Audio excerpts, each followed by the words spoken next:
Hello, friends. Welcome to the Logistics of Logistics podcast. My name is Joe Lynch. Thank you so much for joining us today. Today's topic is Beyond LTL and Truckload, the Expedite All approach to smaller truck solutions with my friend Mike Ernst. How's it going, Mike? It's going great, Joe. How you doing today? Doing great. Mike, please introduce yourself and your company and where you're calling from today. Sure. So my name is Mike Ernst. I'm the president of Expedite All. So Expedite All is North America's leading provider of small vehicle solutions. We've built a network of 10,000 vehicles that cover all of North America. The vehicle types that we use are the sprinters or the cargo vans, the box trucks and straight trucks. They're all commercial vehicles, but the areas we cover are cross-border Canada, the lower 48, cross-border Mexico, as well as intra-Mexico. But we play in the space of small vehicle solutions. So whether you're looking for the fastest door-to-door ground solution possible, or you're just looking for that safety and security of a dedicated vehicle solution for those smaller shipment sizes, that's really the space we play in, Joe. Yeah, we had a long conversation before we hit the record button about the space, and that's where we came up with the title Beyond LTL and Truckload. And I've always heard this comment: the innovation happens between the boulders. Truckload is a big boulder. LTL is a pretty big boulder, not quite as big as truckload. And those are critically important modes to us. But as e-commerce developed, as we hit COVID, we started seeing just little gaps. And you're an LTL guy. We'll get into that in a minute. But we saw little places where we said, God, we need something else. And just like magic, this small trucks emerged. And one more time on the sizes you guys use. So the three different vehicle types we have are the sprinter or the cargo vans. They're going to hold about 3 pallets. Some can hold 4. But the guidance we give our customers up to 3 pallets and up to 3,000 pounds worth of cargo weight. Obviously, they're not dock high, so you'd have to load them from the ground. The second vehicle type we have is a box truck. So the box trucks can hold up to 6 pallets worth of freight. They'll still hover around 3,500 to 4,000 pounds worth of cargo weight. They too are not dock high, but they do have the wheel risers or the ramps that can get the rear end of the truck up to the dock so that the forklift can set freight on, and then the driver would pallet jack it up towards the nose of the trailer and secure everything.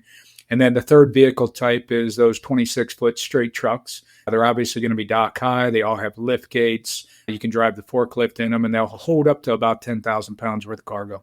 Yeah, we've had a big change in our needs for our supply chains.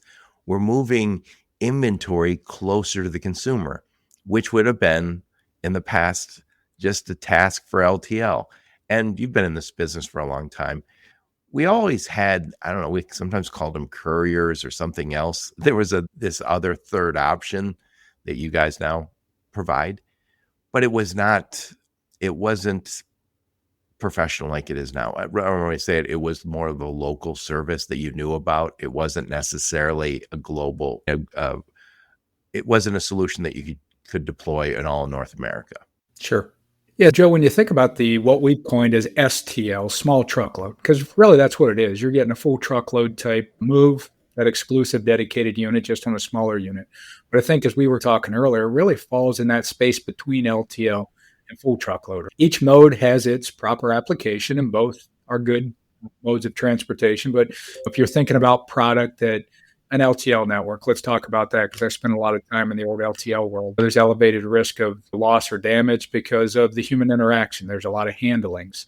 Things can go wrong. They can get misplaced. They can accidentally get dropped or forked. The LTL has a little bit of uncertainty with risk of loss and damage. The delivery times aren't as critical. They're more of an estimate. Again, not that's bad, but if you're looking for something that's time sensitive, it's probably not the right fit. You have a lot of lack of control in an LTL system. Again, you have a network it's got to run through. And then again, we talked about the increased handlings and all the things that can happen. Well, good and bad things, just a different space. And then you think about full truckload. For smaller shipment sizes, if you're going to pay for that full trailer, it's going to be a higher cost, an inefficient use of that trailer space if you want it to be dedicated. If you are getting an inexpensive price, then like we talked earlier, it's probably for one of two reasons. Either full truckload's got a deadhead and they've got to go back empty, so they'll take the freight, or they're going to consolidate it, which if that's something you don't want, it's not the right fit for that shipment. But the STL really falls in between. It's about right sizing your equipment to the shipment size so that it's more cost effective. Obviously, we talked about these vehicles that Expedite All offers up to our customers. They're exclusive use, so you don't have to worry about the handlings. You don't have to worry about any human intervention. There's only two touches: the customer loading the freight and the end user unloading it. They're also a dedicated vehicle that's going to go door to door, so it's your fastest ground solution. So all good things. It, again, is that space when LTL and the handlings or the uncertain delivery timelines or the risk isn't something you're looking for, but you've got a smaller shipment, so you really don't want to have to pay for full 53-footer. You can get a smaller, more economical solution. And then with us, you even get the GPS track and trace, so you know in real time where it's at. So we're having a lot of fun in this space, Joe. We really are. Yeah, and it's interesting. We didn't even touch on it yet, but we will. The name of the company is Expedite All. So obviously you do expediting. And I think the difference here is, I think anybody who's in the logistics space says, I've said this, I want an expedited vehicle. I don't want to pay expedited price. So I think that's changed over the last decade. Am I right to say that? I think so. Even our name, people first think of that expedite, that high cost. And really, we've got a unique model because of how large our network is. As we were talking earlier, Expedite All has 10,000 vehicles in our network. So we have a lot of options. Our TMS identifies what vehicles can make a move that are in our closed loop network of drivers. We can talk about what that means a little bit later, but nonetheless, it identifies the best price as well. So I think we're a lot more cost effective than what people think just because of the capacity we have and the options. Joe, our closest competitor with assets probably has about 14 to 1,600 vehicles. So you can imagine when they're trying to price a vehicle, they've got a smaller quantity to choose from, so they probably have to price it a little higher. We're very competitive in our space, but even past that, some of the things we were talking about as far as usages, it's a lot more than just expedite. It's really people either looking for that fastest ground service or somebody looking for the safety to security, the no-touch solution because of the dedicated vehicle. And then it becomes a very economical solution when you're looking at something compared to a full truckload. Yeah. And the world has just changed. And again, I really do think that innovation happens between the boulders. This is the innovation we needed, and we'll talk more about it in a minute. But tell us a little bit about you, Mike. Where'd you grow up? Where'd you go to school? Some career highlights before you joined the juggernaut that is Expedite All. Sure. Where do I start? Okay, so where was I born? I was actually born in Gettysburg, Pennsylvania. So I'm an old Pennsylvania country boy. I grew up hunting and fishing. We moved around a lot in the Northeast. My dad worked for a natural gas company, and he was one of those Cinderella stories that started out the ground floor and worked his way up. So we moved around quite a bit in Pennsylvania, Ohio, Maryland. I've also lived in Michigan, North Carolina, Missouri now. Moved around a little bit, but born in Gettysburg, Pennsylvania, actually in Gettysburg Hospital. So for anybody listening, if you ever want a long weekend and you love history, go back and visit Gettysburg to see the battlefields and things like that. Absolutely amazing. It's a good time.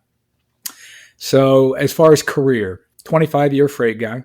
Spent about 23 years of that with prior employer. You may know of them. At the end, they were known as Yellow, but I actually started with the Roadway brand up in Ann Arbor, Michigan, and had a good career as Yellow had bought Roadway. We transitioned into YRC Freight, and then towards the end, we went back to the Yellow name, but had a great career there. Loved the organization, loved the company. It was unfortunate what happened, but I was blessed to come on at Expedite All. Really enjoying the last couple of years with them. But yeah, as far as career highlights, I guess number of different opportunities with my prior organization. Ended my career as the vice president of line haul and central dispatch at Yellow. So I oversaw the line haul operation for all four of our brands. At that time, we had obviously Yellow, Redaway, Holland, and New Penn. Then since then, joined Expedite All again almost 2 years ago. And they originally brought me in as the chief operations officer.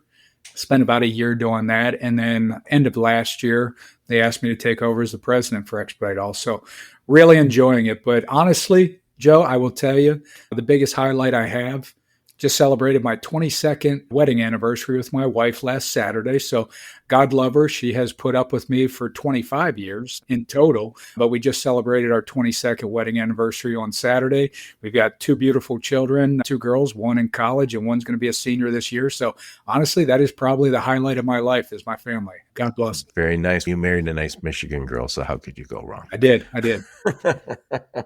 So you're an LTL guy through and through. And the advantages, and there definitely is some advantages. And I will say there was always this knock against LTL. They've gotten much better at certain things. It used to be, if I remember I was in Laredo and I said, this shipment is going from Laredo to Minnesota. How many times is it going to change trucks? How many times is it going to be touched? And I think 15 years ago, it would have been like, 4 times, right? Now they're like, we got this cab and it's going to do pretty well. So they've gotten really good, but we learned during COVID, it isn't perfect for everything. I've talked to a number of people during COVID where the LTL companies became overwhelmed and they said, we can't work with you on this lane for the next 3 weeks. So people had to find alternatives. And I think this is one of the reasons companies like Expedite All have done so well. It fit a niche. And then I will say this, I worked in LTL myself. You've forgotten more than I know about it, but there was always customers who would come and say, Joe, this absolutely positively can't be stacked upon. And then you go, yeah, okay, I guess we can get one of those cardboard cones that absolutely won't be stacked upon. And then when you go to the LTL terminal, you see them all crushed. And I would, after a while, start saying, their business is to fill their truck. This is not an easy business. And when you say you can't stack, you've taken money out of their pocket. So they're going to ask for more money sometimes, or they're going to stack on it. And if you're talking about food or pharma or some of the other stuff that you guys move, sometimes that's just, there's a lot of things that are electronics. You just say, I can't have anybody stack upon it. So LTL isn't a perfect fit for everybody. And again, I'm a big proponent of that space. Same with truckload.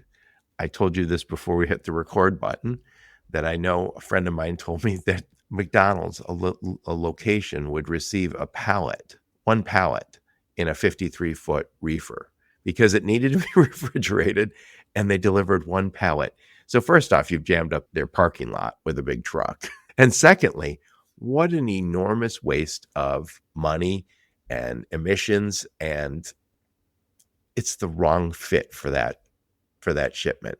So much better if I can go to a company like Expedite All. Please elaborate.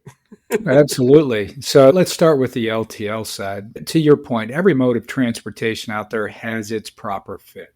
So when you think about LTL, on average, there's going to be about 30 customers consolidated on one schedule. To your point, it's a whole relay race with the networks they set up, right? So it's going to get picked up by one driver, taken back to a terminal, transferred onto another trailer, taken probably to a break bulk or a distribution center, deconsolidated, reconsolidated, put onto another trailer, sent to final destination, unloaded and delivered. You're going to get 4 to 5 touches on average in an LTL system. So when you're talking about something that's sensitive to damage or something that maybe is a unique product, a one-of-a-kind type of thing, you do one of two things. You either put it on there and take the risk, or you spend a heck of a lot of money invested in packaging just to try to protect that through an LTL network. And what's going to happen? Where we can come in is, again, as you said, we right-size that vehicle to that shipment size and have a door-to-door no-touch. Now, talking about the temperature controlled, right now, outside of the small vehicle solutions that we provide, you're really down to 2 options. So you've got the full truckload that you're going to pay for a 53-foot or a 48-foot trailer to keep that temperature controlled for one pallet. Extremely inefficient and expensive for that one product. The other offering that's come to play over the last few years is refrigerated LTL, but heard a lot of inconsistencies about it. They got to open the door 30 times before they get to your place. Exactly. There's some inconsistencies there, and we really solved that problem for people.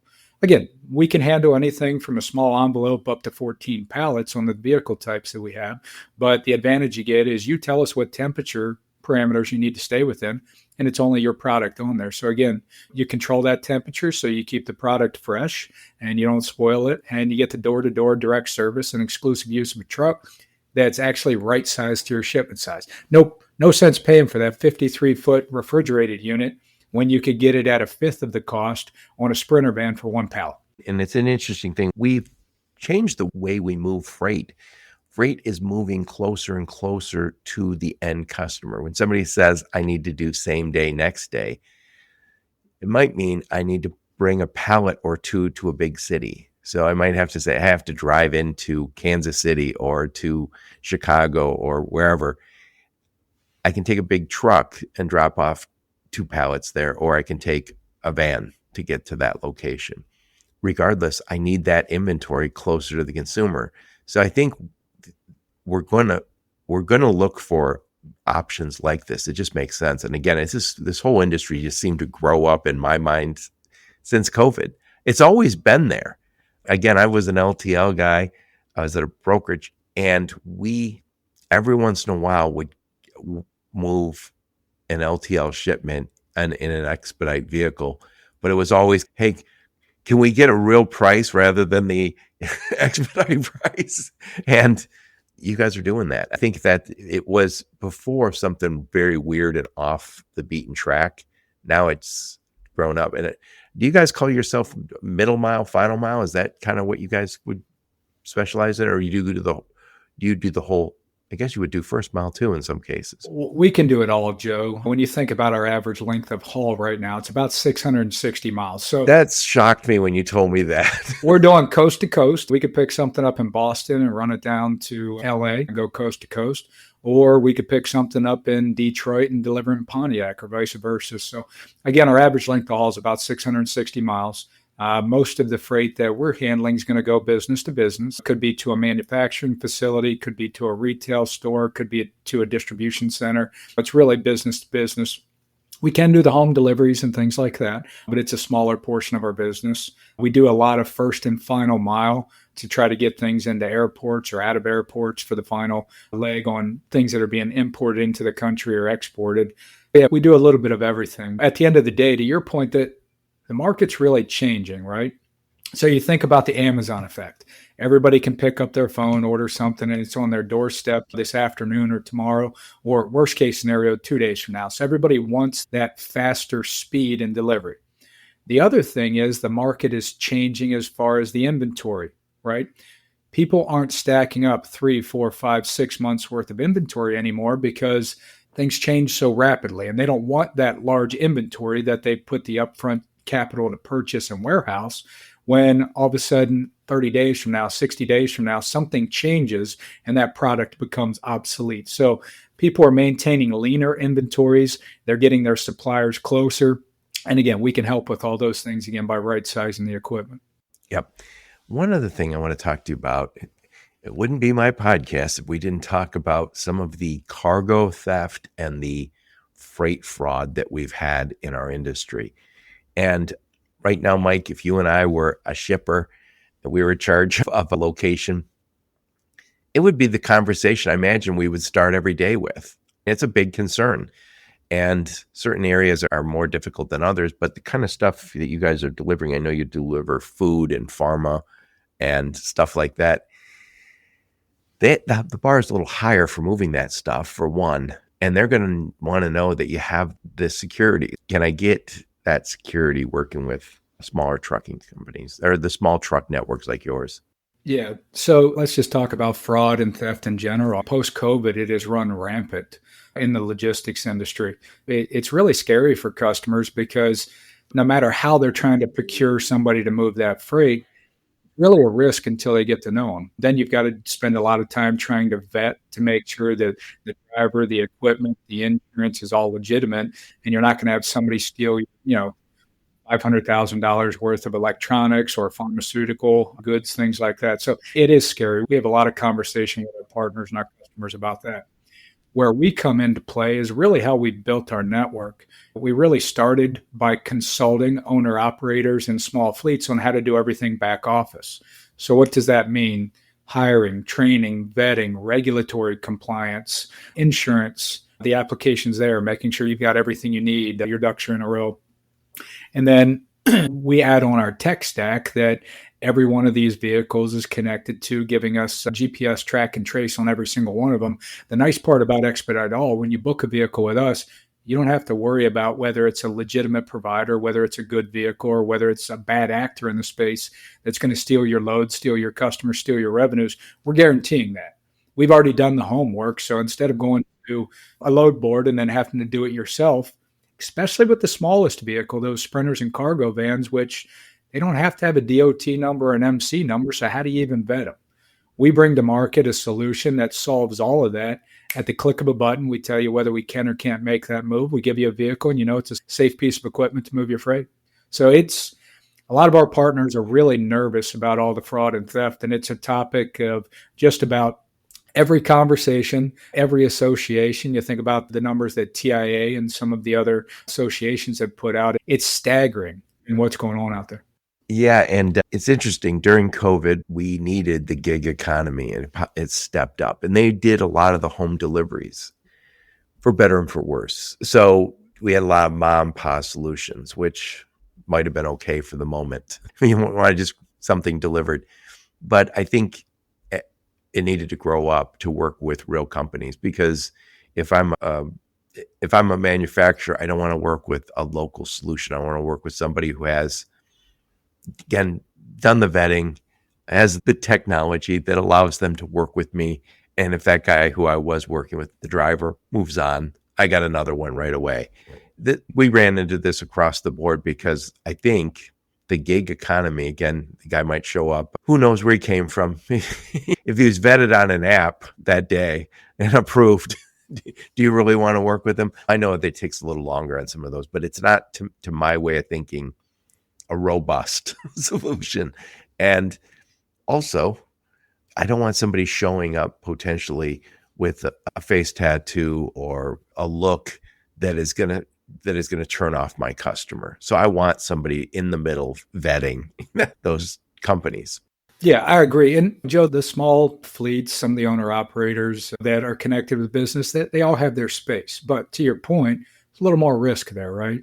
Do they go out of business tomorrow? Do they have the capacity to cover your needs? I think that's where we help our partners. Again, with 10,000 vehicles, we have a lot of vehicle solutions that we can offer. We're all over North America. We talked a little bit about the vetting, so you don't have to worry about the risk and the fraud that's taking place and the uncertainty. So again, I never want to knock anybody because they all have their place, but for big business that has multiple locations, high volume, we really become that answer to the test that helps them solve those problems with a one-stop shop. Yep. And it's a difficult question to ask. So I'll try and parse my words a little bit. So if I'm working with a big trucking company, the CDL guys, they are bound by the hours of service, for better or for worse. And sometimes nobody wants to put drivers in an unsafe place, or the people who are on the roads, our families. But I've heard from a number of drivers, I've heard from a lot of the researchers that the hours of service doesn't necessarily save lives, but we're bound to it. That guy might have been sitting around waiting to get loaded for half a day, and now he can't drive very far. You don't have the same constraints with your type of vehicle. They can drive them a little longer if they need to, or again, they have the flexibility to do what they think is right in terms of their rest. And I think that gives you more flexibility in the delivery. It does. And I want to be careful, how we say this, because at Expedite, exactly. we take safety very seriously. It's one of the no trade-off items we have with the drivers within our network. But you're absolutely right. Outside of the freight trucks, the box trucks and sprinters, they're not regulated by the FMCSA. They're not held to the hours of service laws, and they don't have to run under the ELDs. So there is a little bit more flexibility. Now, what I try to explain to people is, again, we want to make sure we're taking care of the motoring public, and we want to make sure we're taking care of our customers' freight. So safety is at the utmost importance in our minds. But just like you or I, if we were going to take the family on vacation, if you've rested well, you can drive 12 hours. So can smaller vehicles. They also travel at the same highway speeds that you and I travel. So just naturally, they cover more ground because typically the highway speeds are going to be slightly higher than the truck speeds.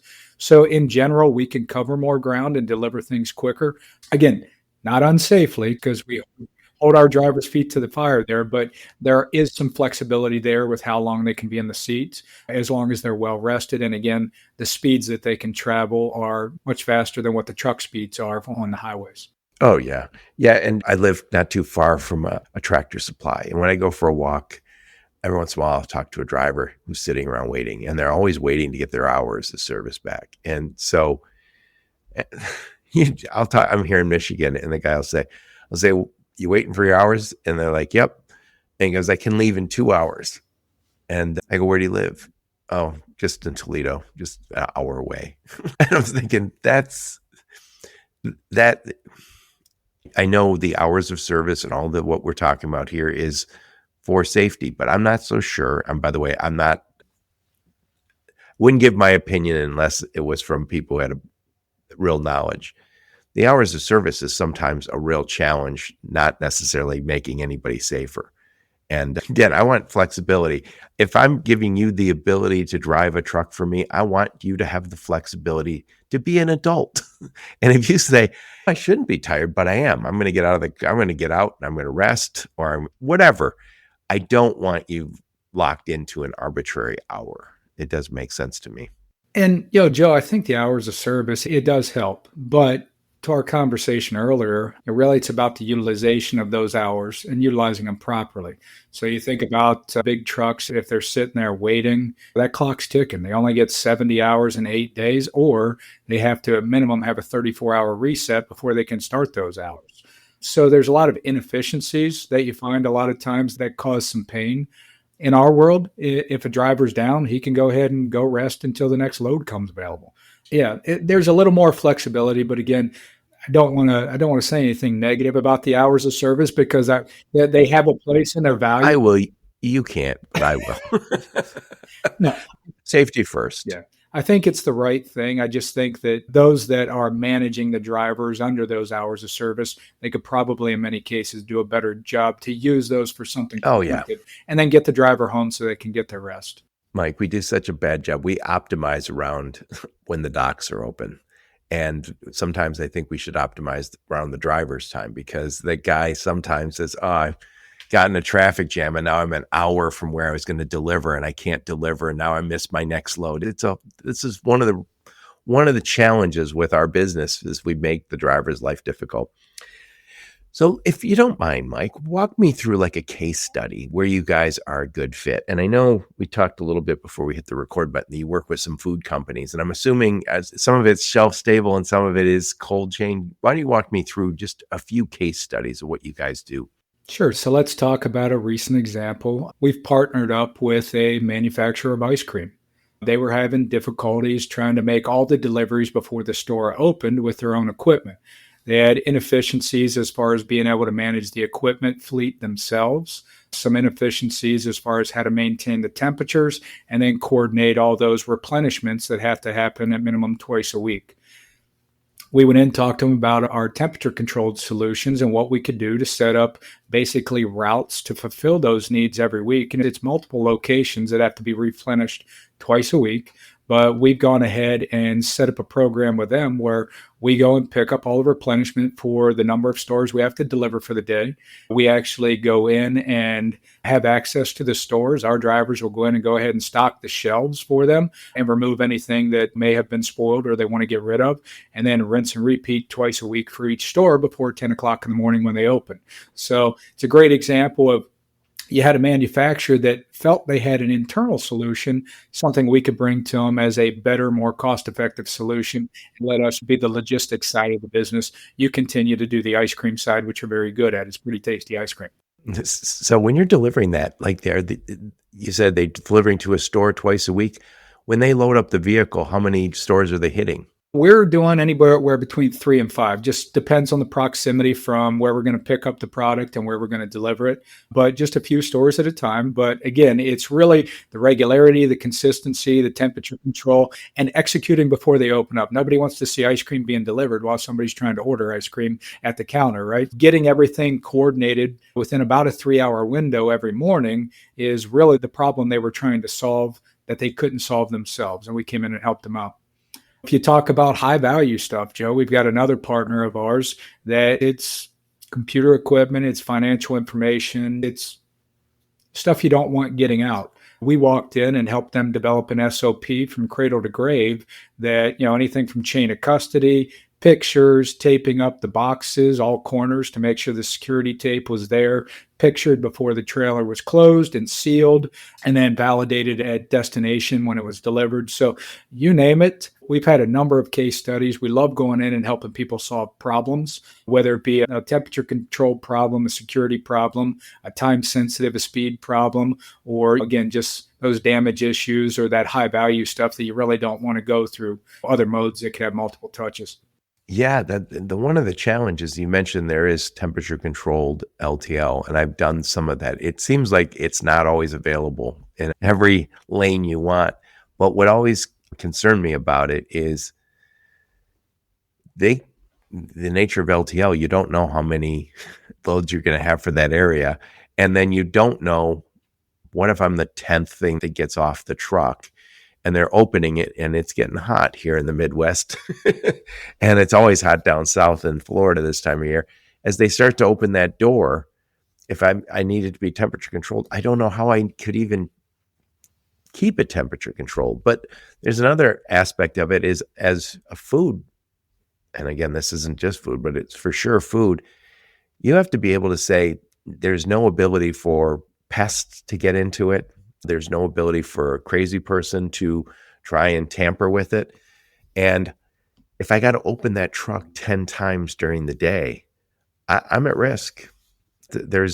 I can't in good conscience go back and say I am doing my job if I'm using something that, again, it could change. It could be good 100 times and the 101st time it doesn't work for whatever reason. That's not a good process. And even the fact that you don't want to mix some food items because of the smells that can, move over. So again, I never want to knock another mode. Refrigerated LTL has its purpose. There's probably some good fits, but it's not a fit for all. And again, that's where we can help people out. We definitely needed this innovation. And again, I think that I said it before, the innovation is between the boulders. LTL and Truckload are the big boulders in our space. And we've always had Expedite, but we never been using Expedite like you guys are until the last, I don't know, a couple of years, 5, 10. I'd say during COVID is when it really grew up. Am I right to say that? It's really where it took off. But again, we talked a little bit earlier about some of the shift, the Amazon effect, the shorter lead times, suppliers being closer to the end user, and then even that leaner inventory. But if you think about Expedite in general, it started back, in the late 90s, mid 90s with just-in-time inventory in the automotive. That's really the infancy stages of true expediting on a regular basis because they were looking at the same thing. How can I reduce my inventories, but get it there in time that I don't shut down a line, don't shut down a plant? Now, fast forward, we found a number of different applications that fit well, from right sizing the shipment sizes to all the different problems we solve with damages, high value, time sensitive, proprietary information, you name it. It's just grown. People are really starting to see the advantages versus some of the other modes out there. Rail has its own purpose, LTL, full truckload. So does what we've coined STL, small truckload, because it's right sizing for the need and fitting the proper solution to help solve you or your customer's problem. Yeah. A lot of companies now also are saying we all have our KPIs. I think I always used to say, I want some sort of on-time performance. I want to know some sort of cost performance. How are we doing on damage? I always like to track with LTL billing accuracy because it could be off.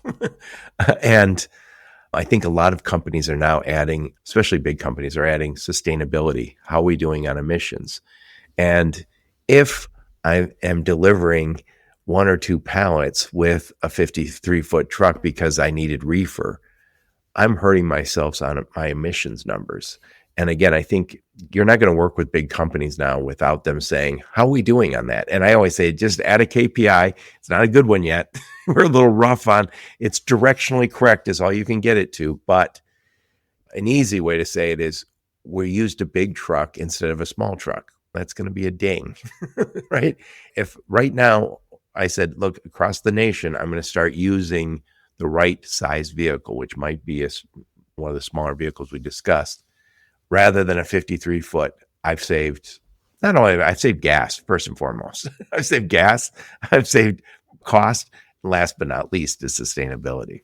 So please talk about that. Yeah, so I don't have the stats in front of me, but common sense tells you there's a huge improvement to right sizing the vehicle when it comes to sustainability, your carbon footprint, emission, all of those good things.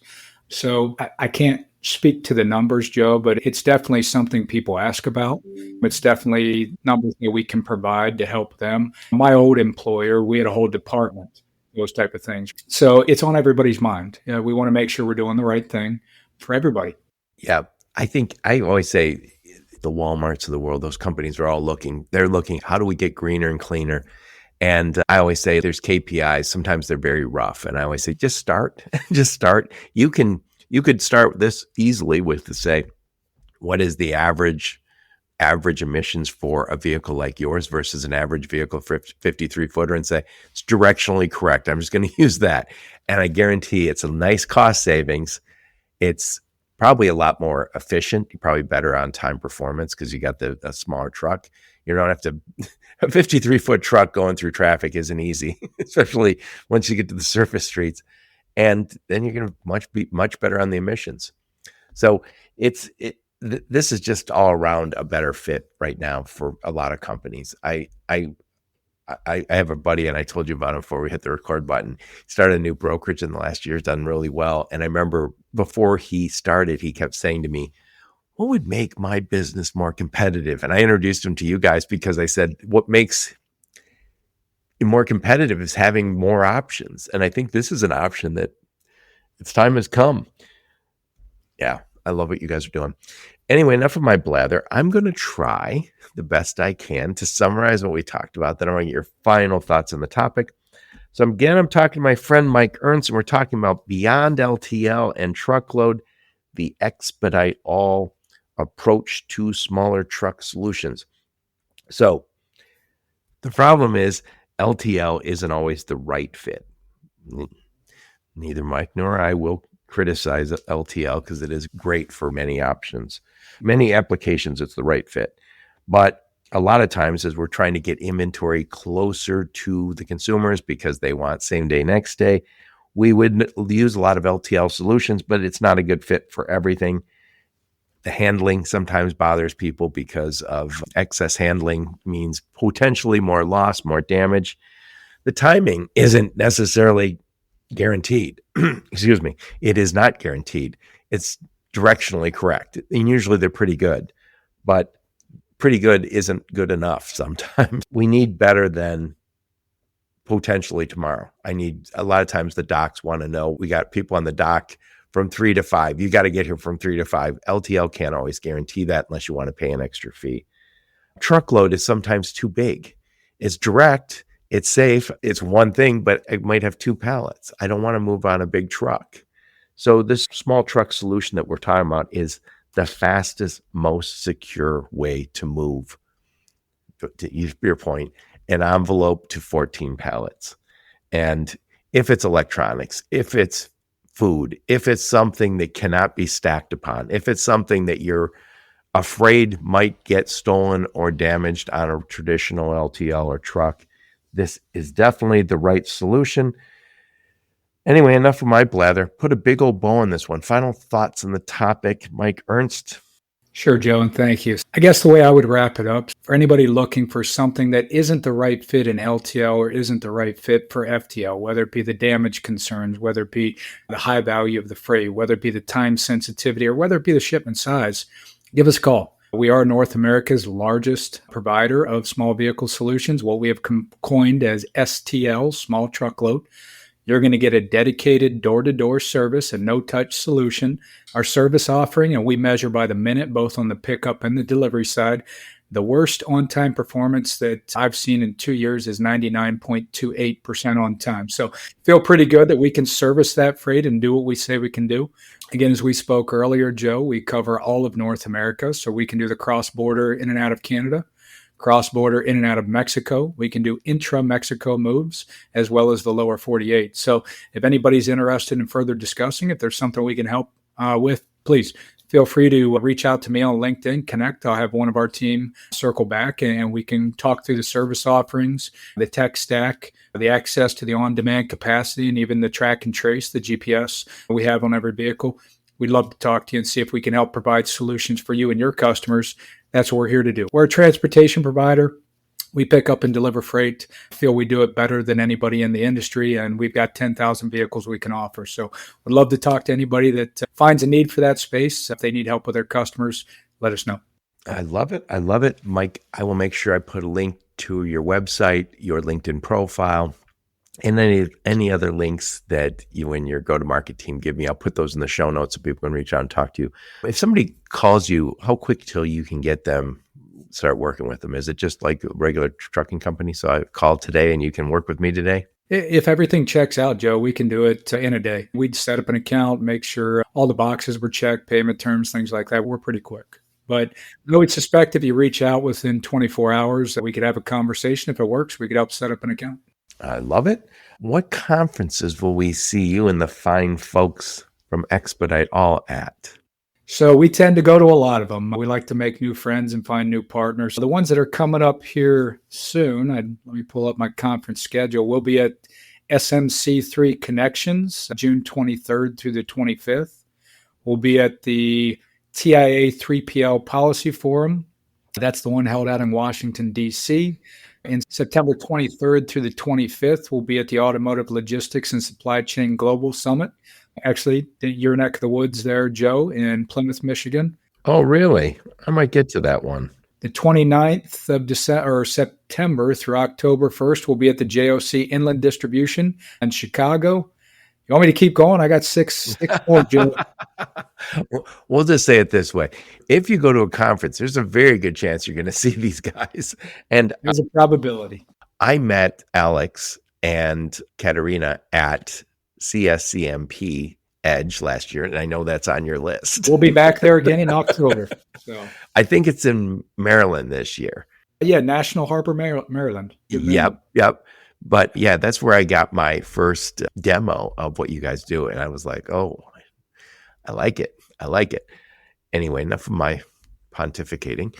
I love what you guys are doing. I think this is such an important thing. And I think for anybody who's a broker listing right now, these are not the best of times. And I think this is where you have to dig in and find better solutions. And if you want to be differentiating yourself from the other players, I think this kind of solution is a nice thing to have in your back pocket, because everybody's bringing, oh, we can get cheaper. But I think sometimes you got to go and say, how about better and cheaper? And I think it's just alternatives. I think everywhere we look in our world, we have alternatives. And for a long time, we've had LTL or truckload. Great modes, but not perfect for everything.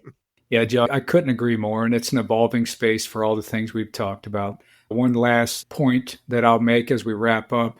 The data really tells us that in the next 1 to 3 years, this space is going to grow by probably about fourfold.